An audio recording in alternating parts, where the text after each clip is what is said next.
it was always music. I was raised up in a music family. My dad played the fiddle, and all my aunts and uncles played some kind of instrument. Most of them played the violin, or a guitar, or a banjo. Um, and I started playing a fiddle when I was 7 years old. And I played right on through high school. When I was out of high school, I went to the CC camps up in Arshville, Tennessee, and that sort of interrupted my music or fiddle playing for 49 years, if you believe it.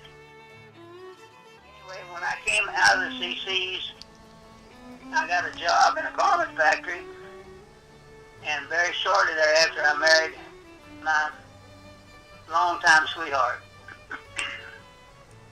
So I set out to build myself a reputation in the garment business, and to become and to build my way up in that business so I could be top dog someday.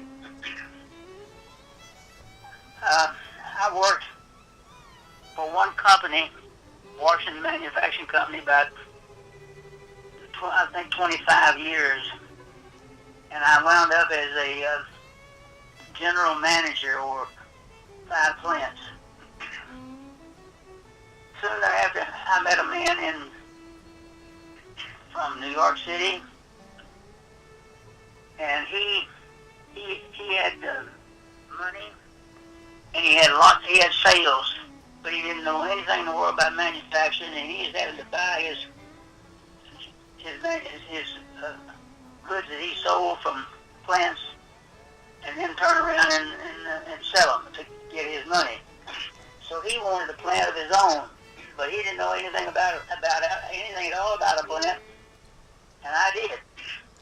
So we formed a partnership, and me was 20%, and him was 80%, and we built our first plant in Bolivar, Tennessee, in 1963. And I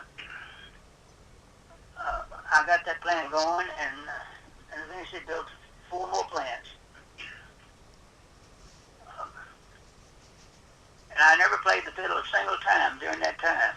Then we retired. He and I both retired and sold the business in 1989. I brought a motor home and decided I'd travel around the country some, because I had worked so hard day and night almost all those years, and I did not know what I was going to do with myself, being retired and nothing to do. It bothered me, so I bought this motor home, and the first trip I made in it, I went to West Texas, to what they call the Valley, for the winter. I went for 3 months, and I pulled into a camp there in West Texas, and got myself set up, and I've had much more than got set up, because here comes another man on there right behind me and sets up his motor home, and he comes around and introduces himself and says, "My name's Carol Brewer.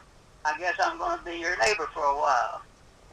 So he was, to make a long story short, there we became very good friends and got to know each other very well. And I told Carol, I said, "Carol, I know what I'm going to do during the winter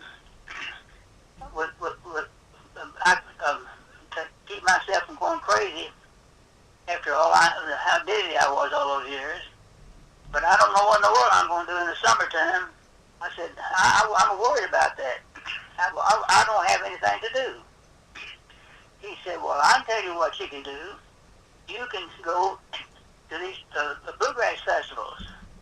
He said, "They got them all around you up there. They got them in Arkansas and Tennessee, Alabama, Oklahoma, all the states close by you. They have them all the time."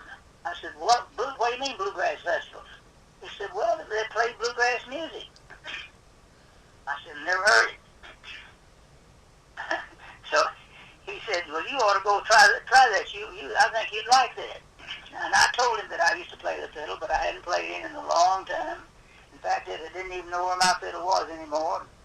But I would go to one of those, if he would let me know what one was available, or playing when they were playing, and I would go. So sure enough, later in the spring, after we got home from the valley in the winter, we got home in the spring, he called me and told me they were having a festival in Arkansas, just north of Little Rock, Arkansas, at Otto.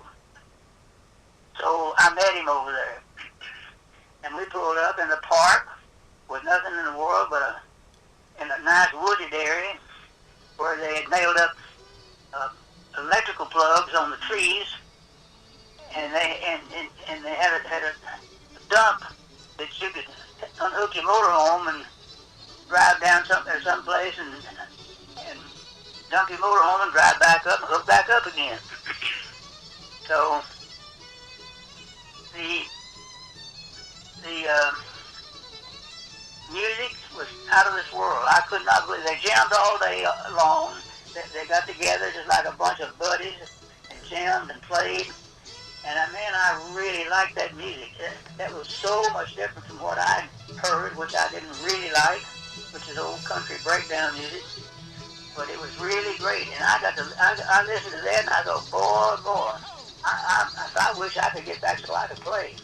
So I told one of the men there that was playing the fiddle, how much I liked their music, and that if I once played, and I said, I'd sure like to get back in this, but I don't even have a fiddle. He said, why don't you make one? I said, well, I couldn't make a fiddle. I never even put it on a stick in my life. I said, I know. And he said, yes, you can make a fiddle. He said, I'll tell you what, there's a man in California that will supply you with all the materials and the information and everything necessary to build a fiddle. You can get a book from him. You can get tools. He'll tell you what tools to get. He'll make it just so that you'll know exactly what to do. And he said, and I will help you. I said, yeah, but you live over here in Arkansas, and I'm over in Tennessee. How are you going to help me? He said, we'll figure it out. You do it. So I ordered the material from Mr. Wake out in California. The book on how to do it, a video on how to do it, and the tools necessary to do it with. And then I ordered the wood from a company that my friend that's in Arkansas told me to order the wood from. I ordered the wood from them, and I started in. By going by the video and all the information that he had in his book, I finally built that fiddle. It took me about 8 months to build it. But it was a very nice looking fiddle, and I still have it. But it kept me busy for about 8 months. And I didn't have to worry about what I was going to do for 8 months. It kept me busy. So, make a long story short, there I finally built 21 fiddles. So after, they're hard to build, and they tear up your hands quite well trying to build them. So, but anyhow, after I got to building the fiddle, I got to playing on one of them and got back playing and bought me some tapes to play by from Chubby Wise, which is a renowned fiddler from Florida, and I got to playing behind him on his bluegrass music, and I got to play him fairly well. So this man, so we jam a little here in my home. I'd play on the fiddle, and these people around here play the guitar would come over here, and they had never had anybody play fiddle in this area. So they'd come here and we'd jam just quite often. So finally one man named Robert Tigner came over here one day and said, how about building me a guitar? I said, well, Robert, I can't build a guitar. I can't play one. And I said, I wouldn't know a thing about building a guitar. He said, if you can build a guitar, a fiddle, you can build a guitar. I said, well, I don't think I could do it. So he went on his way. 3 or 4 days he came back and he said, look, there's a man told me that you can get kits. And he could get a kit for you. The kit supplies everything you need. It's all pre-cut, all pre-bent. And all you got to do is put it together. There's some cutting has to be done, and some fitting has to be done, but you can put it together and you'll have your guitar. He said that, and it'll be a Martin guitar. I said, I don't know about that. I don't know if I could do that or not. Yeah, he said, you can do it. I'm going to get a kit. I said, do you mean you would trust me with a kit? What if I can't mess it up? What if I mess it up? He said, if you mess it up, it's paid for. I said, well, now, you understand how little I know. If you get the kit, and I'll do my best to make you a good guitar. So he got the kit and brought it over here.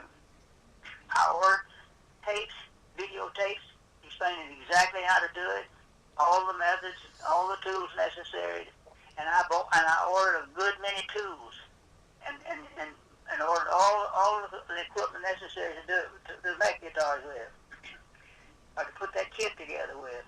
So I made the kit, and after a good little, it took me about 3 months, and he was getting quite anxious that I wasn't fast enough. But I finally got it done. And he said, it's the best guitar that I've ever played in my life. He said, I'm telling you, Martin doesn't have anything on this. You've got as good a guitar as Martin made. So he encouraged me so that I decided maybe I could make some more. So I made, I think, about 8 more kits I ordered over a period of time and made them and started selling them. Then I still had the motorhome, and I started going to Florida in the winter. I went to in the Sarasota area. Well, I met a man there in Sarasota that was a dealer in guitars named Bud Long. Bud wanted me to get him a kit. So I got him a kit, and he said he wanted me to show him how to put it together. So I got him a kit, and while I was there for 3 months, he and I made a good guitar for him. Then the next year I was down there, he said, I know a man here, I've heard of a man here that's rated as one of the 16 best guitar builders in the world. And he said, I'd like to go see him, but I don't know whether he'd even talk to anybody or not like us. I said, well, he can't do anything but throw us out. So, anyhow, we went to see him. His name was Bujo Portanavas. He's a Serbian.